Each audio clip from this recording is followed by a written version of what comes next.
கண்ணியத்துக்குரிய இஸ்லாமிய உறவுகளே, அல்லாஹ்வுடைய நல்லடியார்களே, பாருங்க, ரசூலுல்லாஹி ஸல்லல்லாஹு அலைஹி வஸல்லம் ஒரு தடவை இப்னு அப்பாஸ், அப்துல்லாஹ் இப்னு அப்பாஸ் அவங்க போறாங்க. போய் கேட்குறாங்க, குல்து யா ரசூலுல்லாஹ். இதெல்லாம் ஹதீஸுகளா?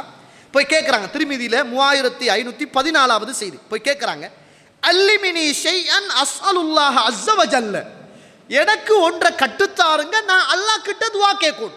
நீங்க ஒன்றை நான் அல்லாஹ் கிட்ட துவா கேட்கிற மாதிரி ஒன்றை படிச்சுட்டாங்க அப்படின்னு கேட்டாங்க.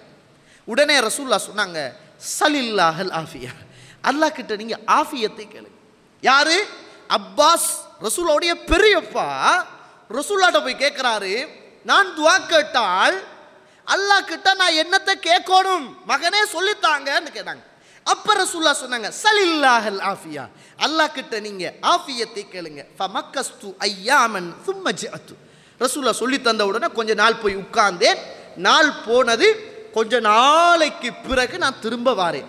திரும்ப வந்து அல்லாஹ்வுடைய தூதர்கிட்ட திரும்ப கேட்கிறேன், அல்லிமினி ஷைஅன் அஸ்அலுல்லாஹ், அல்லாஹ் கிட்ட கேட்கறதுக்கு எனக்கு கட்டுத்தாங்க, உன்னை கட்டுத்தாங்க அப்படின்னு நான் கேட்டேன்.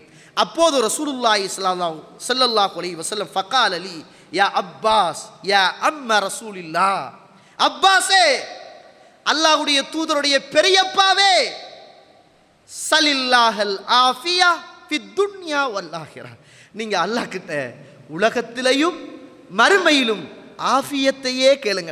சுப்ஹானல்லாஹ். கண்ணியத்துக்குரிய இஸ்லாமிய உறவுகளே, இந்த ஆஃபியத் என்பது என்ன பெரிய விஷயம் என்பது புரிகிறதா உங்களுக்கு?